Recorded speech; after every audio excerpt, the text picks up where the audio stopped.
So here we're going to have a look at something a bit more sophisticated to replace your missing data with. We've seen how to just delete the row or column. We can do other things with this. So for example, if we have a look at Titanic age,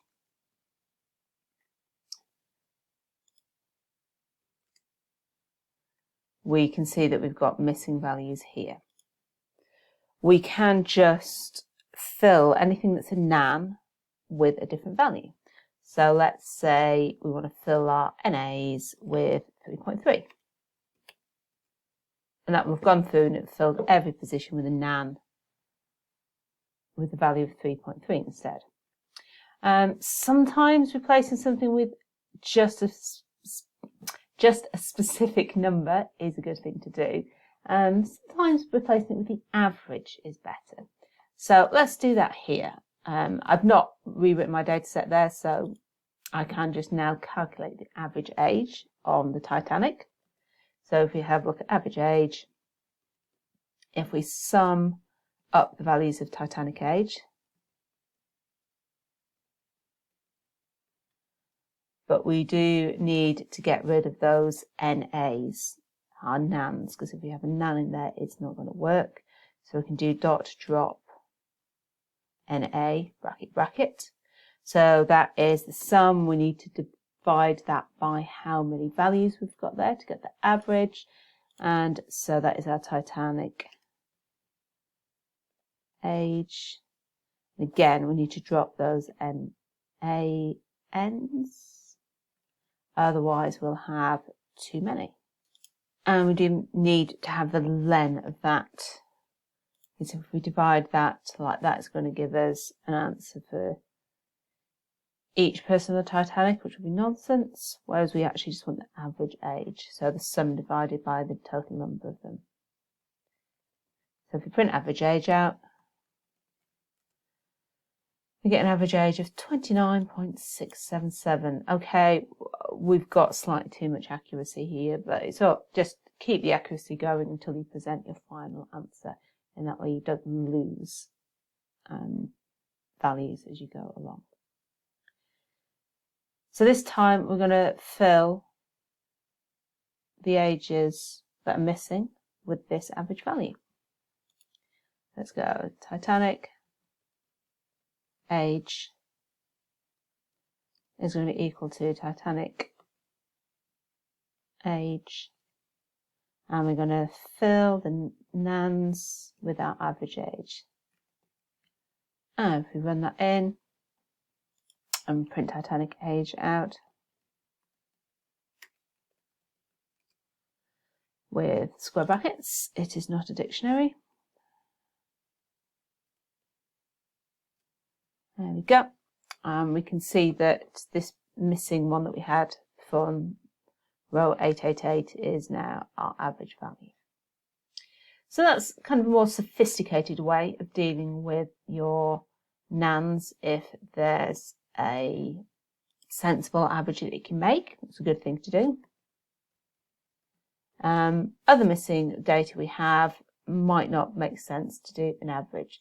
So for example, if we were looking at the cabin data, taking an average of that is not going to make very much sense at all. So in those situations, you could turn to the web and look something up. You could do that with the ages as well if you wanted to, and actually that's easy to find because there's a lot of information about the passengers on the Titanic. So from their name, you would be able to find out their date of birth and therefore their age. However, the cabin data is very difficult to come by. So feel free to have a look, and if you do find any, let me know, as it's something that I've had a look at a few times and haven't been able to find yet. So that's an example of replacing with just a number, using an average, actually using the World Wide Web to find out the missing information. We're going to move on to a slightly different example where we're going to fill in missing data until something changes.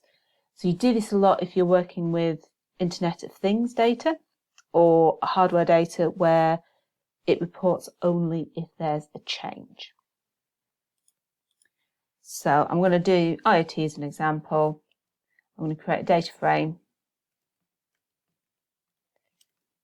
with time as our first one. And it's not even space time, 1, 2, 5, 8, 9. So it's not reporting every second or every minute, whatever this time interval is.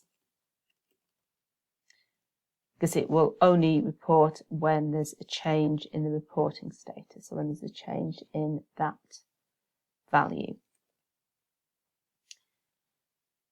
So we'll have some corresponding values, so they're going to alternate between 0 and 1. And we'll load that in. Oh, that's not the right bracket. It's a dictionary, it should be a curly bracket. And oh, that was that spare square bracket that I deleted then. There we go. And let's have a look at what IoT is.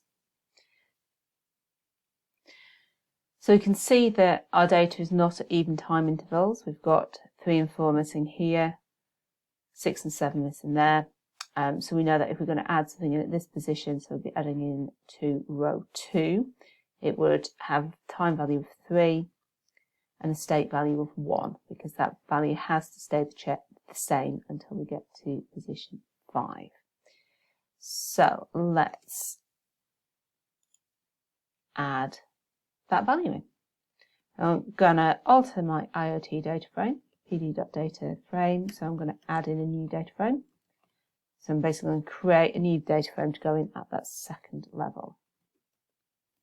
So I'm going to insert that data frame into IoT. I'm going to put it in position number 2. The values it's got are in a list format, so the time value is going to be 3. State value is going to be 1. And we need to make sure we put it in the right axis. So we add it in as a row, and axis equals 0. And if we print IoT out again, we have this new row here. So it shifted everything else down, inserted that row there with the correct timestamp and the correct state value.